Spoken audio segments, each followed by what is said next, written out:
নমস্কার, বিটেন নিউজে আপনাদের স্বাগত। সাথে রয়েছে শ্রুতি। প্রথমে দেখে নিচ্ছে আজকের সংবাদ শিরোনাম। পঞ্চভূতে বিলীন মনমোহন সিং, পূর্ণ রাষ্ট্রীয় মর্যাদায় বিদায় জানালো দেশ। শেষকৃত্যে উপস্থিত ছিলেন রাষ্ট্রপতি, প্রধানমন্ত্রী, বিরোধী দলনেতা সহ একাধিক কেন্দ্রীয় মন্ত্রী। মন্ত্রী কৌশিক রায় রবীন্দ্রনাথ ঠাকুর বিশ্ববিদ্যালয়ের উপাচার্য মানবেন্দ্র দত্ত চৌধুরীর উপস্থিতিতে 2 দিবসীয় ধামাইল প্রতিযোগিতার সূচনা শিলচরে। এবারে বিস্তারিত খবর। পঞ্চভূতে বিলীন মনমোহন সিং, পূর্ণ রাষ্ট্রীয় মর্যাদায় বিদায় জানালো দেশ। শেষকৃত্যে উপস্থিত ছিলেন রাষ্ট্রপতি দ্রৌপদী মুর্মু, প্রধানমন্ত্রী নরেন্দ্র মোদী, বিরোধী দলনেতা রাহুল গান্ধী সহ একাধিক কেন্দ্রীয় মন্ত্রী। পূর্ণ রাষ্ট্রীয় মর্যাদায় শেষকৃত্য সম্পন্ন হল দেশের প্রাক্তন প্রধানমন্ত্রী মনমোহন সিংয়ের। দিল্লির নিগমবোধ ঘাটে অন্ত্যেষ্টিক্রিয়া সম্পন্ন হল তার। সেখানে উপস্থিত ছিলেন স্ত্রী, কন্যা এবং পরিবারের অন্য সদস্যরা। শেষকৃত্য অনুষ্ঠানে হাজির ছিলেন রাষ্ট্রপতি দ্রৌপদী মুর্মু, প্রধানমন্ত্রী নরেন্দ্র মোদী, লোকসভার বিরোধী দলনেতা রাহুল গান্ধী, স্বরাষ্ট্রমন্ত্রী অমিত শাহ, প্রতিরক্ষা মন্ত্রী রাজনাথ সিংহ, উপরাষ্ট্রপতি জগদীপ ধনখড়, বিজেপির সর্বভারতীয় সভাপতি জেপি নাড্ডা, কেন্দ্রীয় মন্ত্রী কিরণ রিজিজু, লোকসভার স্পিকার ওম বিড়লা, কংগ্রেস নেত্রী সোনিয়া গান্ধী, প্রিয়াঙ্কা গান্ধী, কংগ্রেসের রাষ্ট্রীয় সভাপতি মল্লিকার্জুন খাড়গে সহ কংগ্রেস নেতৃত্ব। নিগমবোধ ঘাটে অসংখ্য জনসমাগম লক্ষ্য করা গেছে। সেখানে গান স্যালুটে বিদায় জানানো হয় মনমোহনকে। মনমোহন সিংহের শেষকৃত্যে উপস্থিত ছিলেন দেশের 3 বাহিনীর প্রধানও। এর আগে দিল্লির বাসভবন থেকে কংগ্রেসের সদর দপ্তরে নিয়ে যাওয়া হয় মনমোহন সিংহের মরদেহ। সেখান থেকে সকালে দিল্লির নিগমবোধ ঘাটে আনা হয়। মনমোহন সিংহের শেষকৃত্যের জন্য কড়া নিরাপত্তার বন্দোবস্ত করা হয়েছিল। শেষ যাত্রা মনমোহনকে দেখতে রাস্তায় ভিড় জমিয়েছিলেন সাধারণ মানুষ। চোখের জল ধরে রাখতে পারেননি অনেকেই। এদিন নিগমবোধ ঘাটে যখন এসে পৌঁছায় মনমোহন সিংহের মরদেহ, সাদা ফুলের চাদরে মোড়া ছিল কফিন। এরপর একে একে পুষ্পার্ঘ্য নিবেদন করেন সকলে।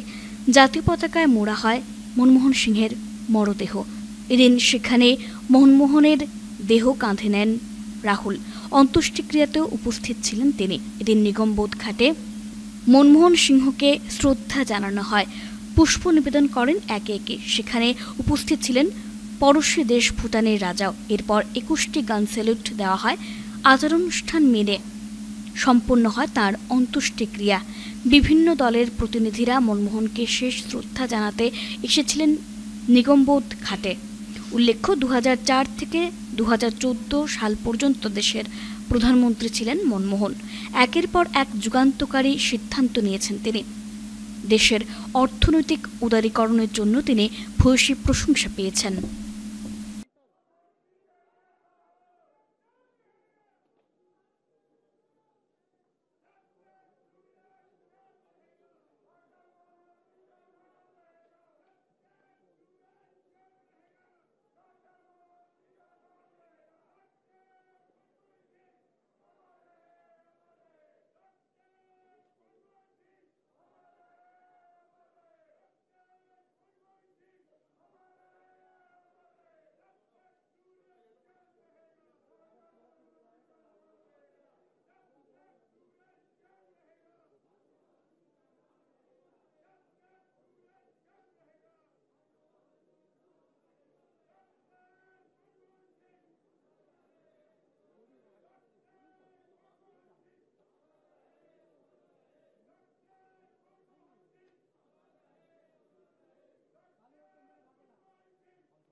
पूरे राजकीय सम्मान के साथ निगमबोध घाट पर। বিশিষ্টজনদের উপস্থিতিতে শিলচরে শুরু হলো সম্মিলিত লোকমঞ্চের 2 দিবসীয় ধামাইল প্রতিযোগিতা। শিলচর শিশু উদ্যানে সম্মিলিত লোকমঞ্চের উদ্যোগে শনিবার থেকে শুরু হয়েছে 2 দিবসীয় বরাক উপত্যকা ভিত্তিক সমবেত ধামাইল নৃত্য ও ধামাইল কন্যা প্রতিযোগিতা। এদিন বেলা 11টায় প্রদীপ প্রজ্বলন করে 2 দিবসীয় অনুষ্ঠানের সূচনা করেন রবীন্দ্রনাথ ঠাকুর বিশ্ববিদ্যালয় হোজাইয়ের উপাচার্য অধ্যাপক ডক্টর মানবেন্দ্র দত্ত চৌধুরী, আসাম সরকারের মন্ত্রীদ্বয় যথাক্রমে কৌশিক রায় ও কৃষ্ণেন্দু পাল, বিধায়ক দীপায়ন চক্রবর্তী ও কমলাক্ষ দে পুরকায়স্থ, সম্মিলিত লোকমঞ্চের সভাপতি ডক্টর অনুপ কুমার রায় প্রমুখ। উপস্থিত ছিলেন বিজেপি কাছাড় জেলা কমিটির সভাপতি বিমলেন্দু রায়, বিশিষ্ট কবি সাংবাদিক অতীন দাস, লোকগবেষক অধ্যাপক ডক্টর অমলেন্দু ভট্টাচার্য প্রমুখ। এদিনের অনুষ্ঠানে বক্তব্য রাখতে গিয়ে বরাক উপত্যকা উন্নয়ন বিভাগের মন্ত্রী কৌশিক রায় বলেন, যে আমাদের কৃষ্টি সংস্কৃতি কালচার ওইটাকে কিভাবে বাঁচিয়ে রাখা যায়। মডার্ন এডুকেশন, আমরা আমাদের বাচ্চাদেরকে এই মডার্ন যুগে আমরা সুশিক্ষায় শিক্ষিত করার প্রয়াস চালাই। তার সঙ্গে সঙ্গে আমরা যদি আমাদের এই বাচ্চাদেরকে, শিশুদেরকে আমাদের সনাতনী কালচার যে ঐতিহ্য, ওইটারও সমশিক্ষা যদি আমরা না দিতে পারি, তাহলে এটা বাস্তবিক রূপে আমাদের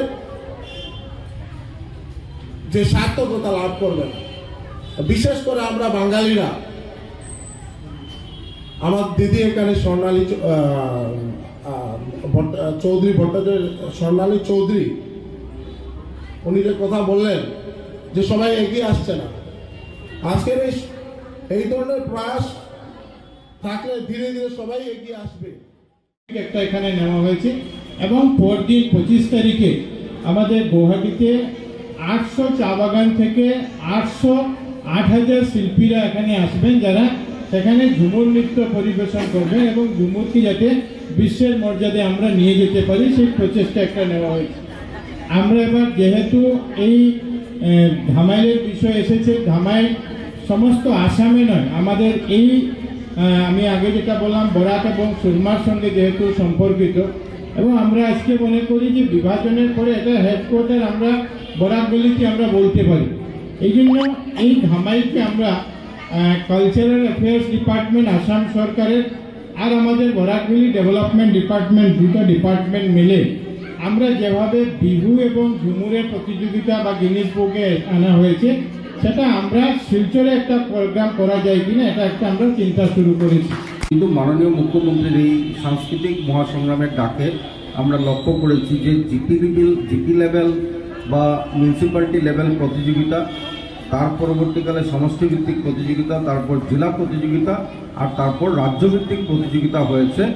আর আপনারা শুনলে খুশি হবেন, আপনারা জানেন, আমি একবার স্মরণ করিয়ে দিতে চাই যে বিমলেন্দুদা বলেছেন যে ধামাইলকে 5টি ডান্স ছিল, এই ধামাইলকেও কিন্তু এটাতে ইনক্লুড করা হয়েছিল, মাননীয় মুখ্যমন্ত্রী করে দিয়েছিলেন। আর এই ধামাইল আজকে বরাক উপত্যকা থেকে, বিশেষ করে শিলচর বিধানসভা সমষ্টি থেকে স্টেট লেভেল প্রতিযোগিতায় গিয়েছিল, সেখানে সেকেন্ড স্থান দখল করতে সক্ষম হয়েছিল ধামাইল নৃত্য। নিশ্চয়ই আমরা আমাদের ঐতিহ্যবাহী সংস্কৃতি, সেই সংস্কৃতিটাকে কিভাবে এগিয়ে নেওয়া যায়, এবং আমি বিশ্বাস করি যে দুজনের কথা না বললে না হয়, মুকুন্দ ভট্টাচার্যের কথা যদি না বলি তাহলে হয়তো বা আমার অনেকটা ভুল হয়ে যাবে।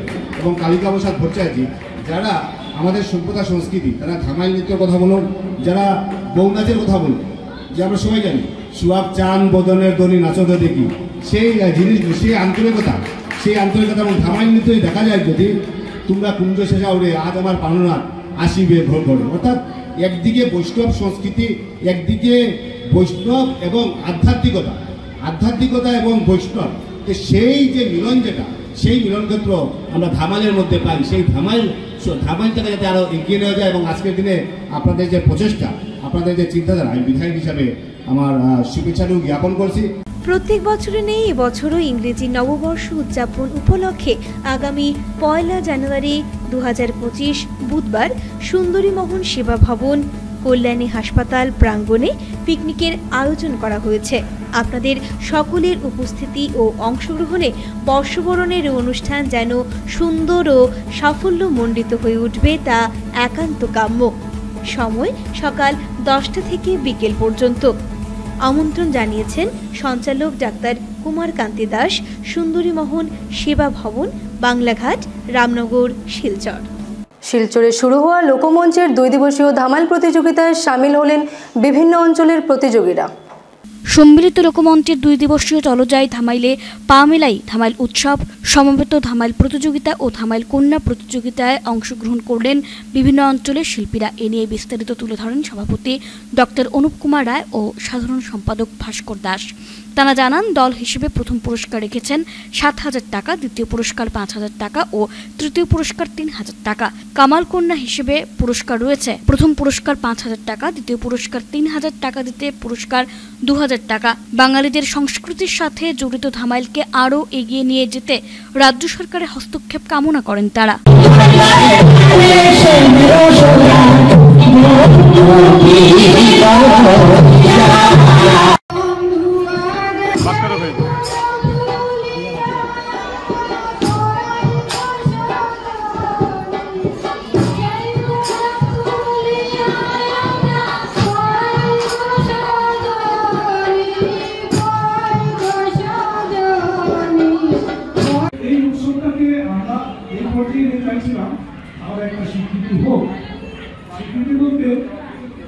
সরকারি স্বীকৃতির মাধ্যমে এটা যদি প্রচার লাভ করে তাহলে এই যে শতাব্দী প্রাচীন এই যে ধামেল শিল্পটা তাকে আমরা অনেক কষ্টে বাঁচিয়ে রেখেছি, আরো ভবিষ্যতে বাঁচিয়ে রাখতে পারবো।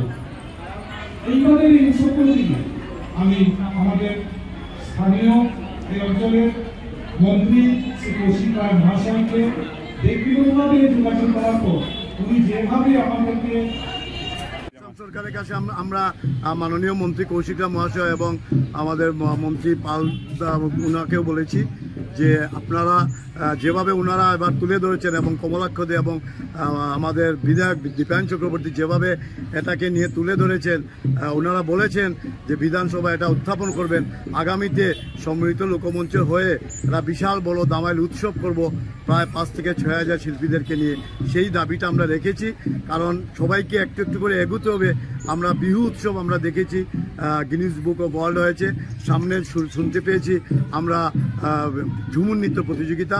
তো আমরা যেহেতু মাননীয় মুখ্যমন্ত্রী সাংস্কৃতিক মহাসংগ্রামের জন্য অনেক কিছু করেছেন গোটা আসাম উপত্যকায়, তো আমরা চাইছি ওনার কাছে দাবি রাখছি যে আপনিও এগিয়ে আসুন।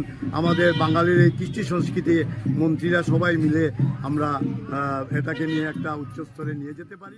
Punjab National Bank employees union Silchar circle committee ও সতীন্দ্রমোহন দেব সিভিল হাসপাতাল মডার্নাইজেশন কমিটির যৌথ উদ্যোগে এক রক্তদান শিবিরের আয়োজন। Punjab National Bank employees union Silchar circle committee ও সতীন্দ্রমোহন দেব সিভিল হাসপাতাল মডার্নাইজেশন কমিটির যৌথ উদ্যোগে শিলচরের মধ্য শহর সাংস্কৃতিক সমিতির কার্যালয়ে আয়োজিত হয় এক রক্তদান শিবির। এদিনের শিবিরে 24 জন রক্তদাতা স্বেচ্ছায় রক্তদান করেন। আজকে আমরা সিভিল হাসপাতাল SM দেব সিভিল হাসপাতাল ব্লাড ডোনেশন ডিমান্ড কমিটির কনভেনারও আছেন আমাদের সাথে কমল চক্রবর্তী মহাশয়, উনার সহযোগিতায় আজকে আমরা এই ইয়েটা করতে পেরেছি। আমাদের স্টাফ না শুধু, আরও আমাদের কাস্টমারও এগিয়ে এসেছেন এই নোবেল কজে। তো আমরা এটাই বলবো যে এই ধরনের উদ্যোগ সবারই নেওয়া উচিত, সব অর্গানাইজেশনের নেওয়া উচিত। সোসাইটির প্রতি সবারই একটা দায়বদ্ধতা থাকা দরকার। আপনার ভালো নামটা? আমার নাম জয়দীপ পাল, আমি Punjab National Bank employees union Silchar circular circle secretary. कैसा अनुभव रहा सर यहाँ आने के बाद, और ये जो माहौल है यहाँ पर लोग रक्तदान कर रहे हैं? ये तो बहुत बढ़िया माहौल है। हम लोग का एक कल स्टेचुटरी मीटिंग था पंजाब नेशनल बैंक का सर्कल सिलचर सर्कल अथॉरिटी के साथ, और आज ये हम लोग का जो blood donation program social identification program इस साल मतलब फॉर द फर्स्ट टाइम ये सर्कल कर रहे हैं। तो इसीलिए हम लोग गुवाहाटी से यहाँ में आया है। बहुत बढ़िया अनुभव है और बहुत अच्छा लगा पार्टिसिपेशन मीटिंग में और ये ब्लड डोनेशन कैंप में आदमी का जो पार्टिसिपेशन है वो देख के बहुत सेटिस्फाइड है, बहुत अच्छा लगा। Thank you. একটা পবিত্র কাজ যেখানে মানুষের জীবন মানুষ পাচ্ছে এবং বিপদের সময় সহযোগিতা পাচ্ছে, কেমন করে চলছে আপনাদের এবং কি কতটুকু সাড়া পাচ্ছে? আমাদের যে আপনি জানেন যে আমাদের একটা শিলচরের একটা সংগঠন আছে, শিলচর সিভিল হাসপাতাল আধুনিকরণ দাবি কমিটি।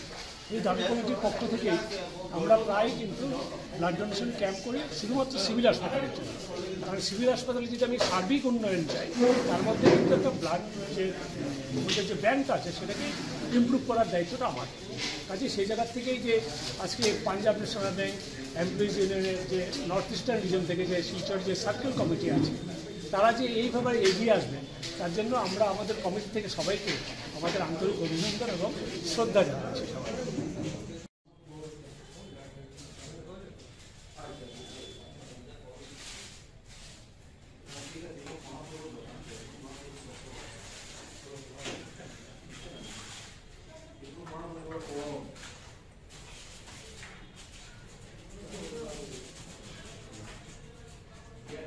অযোধ্যার রাম মন্দিরের প্রাণ প্রতিষ্ঠার বর্ষপূর্তি উপলক্ষে ঘুঙ্গুর রাম মন্দিরের রাম পূজা ও অষ্টপ্রহর সংকীর্তন 22 জানুয়ারি।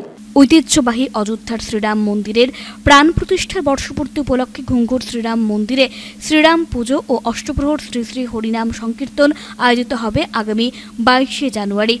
শনিবার এক সাংবাদিক সম্মেলন করে কমিটির সদস্যরা জানান, ঘুঙ্গুর শ্রীরাম মন্দিরটি স্থাপন করা হয়েছিল 1952 সালে। এই মন্দিরটি প্রচুর পুরনো ও জাগ্রত। 21 জানুয়ারি সন্ধ্যায় অষ্টপ্রহর শ্রী শ্রী হরিনাম সংকীর্তনের শুভ অধিবাস এবং 22 জানুয়ারি অযোধ্যার শ্রীরাম মন্দিরের প্রাণ প্রতিষ্ঠার বর্ষপূর্তি উপলক্ষে উক্ত মন্দিরের প্রাঙ্গণে রামলালার আদলে ভগবান শ্রীরামের মূর্তি বসিয়ে বৈদিক শাস্ত্রানুসারে পূজার্চনা করা হবে এবং দুপুরে উপস্থিত ভক্তদের মধ্যে মহাপ্রসাদ বিতরণ করা হবে। বৃহস্পতিবার সকাল 6টায় নগর কীর্তন সহ দধিভাণ্ড মহন্ত বিদায়ের মধ্য দিয়ে অনুষ্ঠানমালার সমাপ্তি ঘটবে। এই অষ্টপ্রহর শ্রী শ্রী হরিনাম সংকীর্তনে আইরংমারার সদানন্দ মহন্ত, শিলচরের বাদল চক্রবর্তী ও সম্প্রদায়, শ্রীভূমির গোবিন্দ সম্প্রদায়, শিলচরের রাম ঠাকুর সম্প্রদায়, শ্রীভূমির মহাপ্রভু সম্প্রদায়ের কীর্তনীরা কীর্তন হরিনাম প্রচার করবেন। এদিন অন্যান্যদের মধ্যে ঘুঙ্গুর শ্রীরাম মন্দির সেবা ট্রাস্ট কমিটির সভাপতি বিমল কুমার দাস, সম্পাদক রানা রঞ্জন শুক্লবৈদ্য, সহ সম্পাদক সুমন বিশ্বাস, কোষাধ্যক্ষ সুশান্ত দেব, কীর্তন পরিচালনা কমিটির সভাপতি সঞ্জীব কুমার দাস, সম্পাদক শুভ্রদেব, কোষাধ্যক্ষ রাজু বিশ্বাস, সদস্য দেবাশিস ভৌমিক, পিঙ্কু দাস প্রমুখ উপস্থিত ছিলেন। স্থাপিত 1952 ইংরেজি শ্রী শ্রী রাম মন্দিরের প্রাণ প্রতিষ্ঠার বর্ষপূর্তি উপলক্ষে রাম পূজা ও অষ্টপ্রহর শ্রী শ্রী হরিনাম সংকীর্তন আগামী 8ই মাঘ 1431 বাংলা 22 জানুয়ারি 2025 ইংরেজি বুধবার শ্রী শ্রী রাম মন্দিরের প্রাণ প্রতিষ্ঠা বর্ষপূর্তি উপলক্ষে রাম পূজা ও অষ্টপ্রহর শ্রী শ্রী হরিনাম সংকীর্তন এর আয়োজন করা হয়েছে। আমাদের রাম মন্দিরের পক্ষ থেকে সমস্ত শিলচরবাসীকে আমরা আমন্ত্রণ জানিয়েছি বা জানাচ্ছি যে ওনারা যেন এই অনুষ্ঠানে এসে আমাদের উৎসবটাকে সাফল্যমণ্ডিত করে। অযোধ্যাতে যে 1 বছর বর্ষপূর্তি উপলক্ষে এখানে অষ্টপ্রহর কীর্তন ও একটা হরিনাম যজ্ঞের আয়োজন করছি, যেটার মধ্যে আমরা কর্মসূচির মধ্যে আছে আমরা একটা রামমূর্তি যেটা অযোধ্যাতে যেটা হয়েছে সেরকম একটা আমরা নির্মাণের লেগে দিছি। হ্যাঁ, ডেট অনুযায়ী সেটা আমাদের 22 তারিখে এখানে পূজা অর্চনা হবে সেই রামমূর্তিকে। আমাদের যেটা কর্মসূচি থাকবে, আমাদের 21 তারিখ থাকবে গঙ্গা আরতি ও অধিবাস, যেটা আর 22 তারিখ থাকবে সকালবেলা অষ্টপ্রহর কীর্তন চলবে, তার সাথে থাকবে রাম পূজা ও তার সাথে থাকবে আমাদের যজ্ঞ। মন্দির যেটা অনেক পুরাতন রাম মন্দির, যেটা মনে করেন আমাদের এই আমাদের জানা শিলচর বা বরাকবেলিতে রাম মন্দির হিসাবে অনেক পুরনো, যেটা স্থাপিত 1952-তে এখানে সিআরপিএফ ক্যাম্প ছিল। তো সিআরপিএফ জওয়ানদের দ্বারা এটা নির্মিত হয়েছে। তো পরবর্তীতে এটা কমিটির মারফত নানান ডেভেলপমেন্ট কাজও করা হয়েছে। এখানে আমাদের একটা ধর্মশালা নির্মাণ করা হয়েছে, যে ধর্মশালাতে মেডিকেলে যারা আসেন রোগী নিয়ে, আমাদের সনাতনী যে ভাই বোনরা বা মাতা পিতারা যারাই আসেন, এখানে একদম সুলভ মূল্যে থাকার একটা সুবন্দোবস্ত করা আছে। এছাড়া আমাদের মন্দিরে বৈষ্ণব সেবা, অন্নপ্রাশন, লগুন এই ধরনের অনুষ্ঠানাদি করারও একটা সুবন্দোবস্ত আছে। আমাদের এই 22 জানুয়ারি যে উৎসব কার্যক্রম আমরা হাতে নিয়েছি, এটা হচ্ছে অযোধ্যাতে যে গত বছর অযোধ্যাতে রাম মন্দিরের যে প্রাণ প্রতিষ্ঠা হয়েছিল, সেই প্রাণ প্রতিষ্ঠার বর্ষপূর্তি উপলক্ষে আমাদের মন্দিরেও প্রতি বছর এই রাম উৎসব হয়ে থাকবে। এইবার এই রাম উৎসবের সঙ্গে আমরা অষ্টপ্রহর হরিনাম যজ্ঞের একটা আয়োজন করেছি, যেটা আগামী দিনেও আমরা সম্ভবত করে যাব। এটাই আমাদের মন্দিরের বার্ষিক উৎসব। তো সকল সনাতনী ভক্তবৃন্দদের এখানে আসিয়া প্রসাদ গ্রহণ করার এবং এই উৎসবকে সুষ্ঠু সুন্দরভাবে সম্পন্ন করার জন্য অনুরোধ জানাই। নিয়ে নিচ্ছে একটি বিরতি, সঙ্গে থাকুন। ফিরে এলাম বিরতির পর। ঘটা করে কলেজ রোডে সম্পন্ন হলো ব্যবসায়ী সমিতির বাৎসরিক শনি পূজা। দীর্ঘ বছর ধরে চলে আসা শনি পুজো এই বছরও সম্পন্ন হলো কলেজ রোড ব্যবসায়ী সমিতির বাৎসরিক পুজো। প্রতি বছরের মতো ঐতিহ্য মেনে শনি পুজো হয় এবারও। সমস্ত রীতিনীতি মেনে এই পুজো আয়োজিত হয়। পূজার্চনার পাশাপাশি হোম যজ্ঞাদি অনুষ্ঠিত হয়।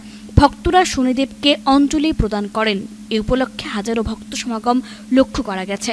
সব মিলিয়ে বেশ জমজমাট ছিল এদিনের এই বার্ষিক উৎসব। পুজো শেষে উপস্থিত ভক্তদের মধ্যে মহাপ্রসাদ বিতরণ করা হয়।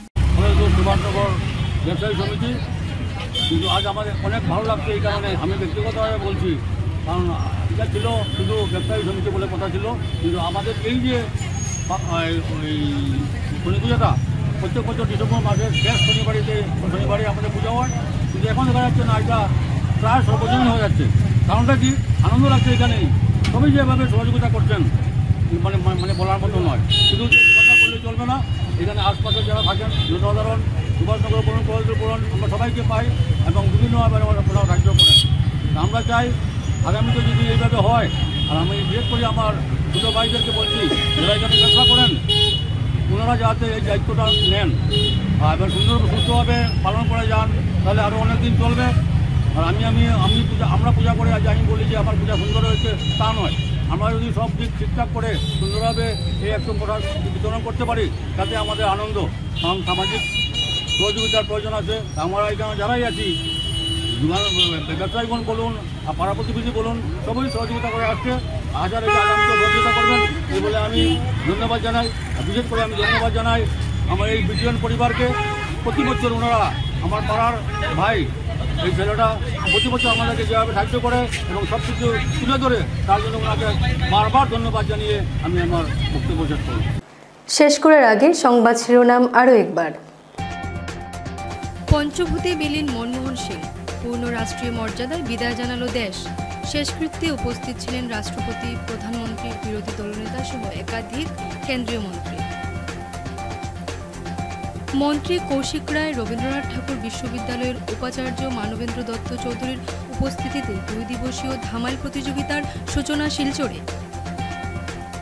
এখনকার মতন বিটিএন নিউজ এই পর্যন্তই। ধন্যবাদ।